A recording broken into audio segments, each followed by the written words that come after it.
তো দেখো মাত্র একটা সিএস স্টার্ট দিলাম আর এই অবস্থা। নেট পিং দেখো আমার এখানে দেখাইতেছে 72, আবার গেমে দেখো 99 হয়ে আছে। মানে গেমের যে কি প্রবলেম কিছুই বুঝি না। এখন একটু পর আবার হর্ন স্কোরটা করে দিব আবার মাইনাস। ওই দেখো খেলতাছি, ওই বাইর করে দিল গেম থেকে, আমারে বাইর করে দিল। মানে গেমের যে এইগুলো প্রবলেম কেন যে সলভ করে না মডারেটর, যে এইগুলো দেখে না নাকি কাজ এইসব নিয়ে কাজ করে না নাকি? একটু শান্তি মতো যে গেম খেলবো সেটাও পারি না এই নেটওয়ার্ক ইস্যুর কারণে। দেখো এখানে 92 নেট দেখাইতেছে, 65, আর গেমে 99 হয়ে আছে।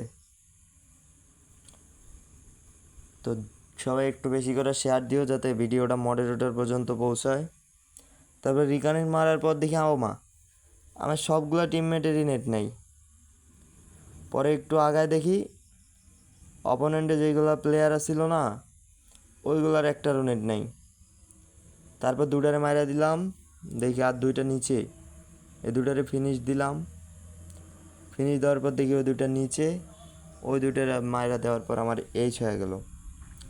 তো ভাই তোমরা সবাই বেশি বেশি করে শেয়ার দাও যাতে ভিডিওটা মডারেটর পর্যন্ত পৌঁছায় আর এই বিষয়টা নিয়ে একটু কাজ করে। ধন্যবাদ।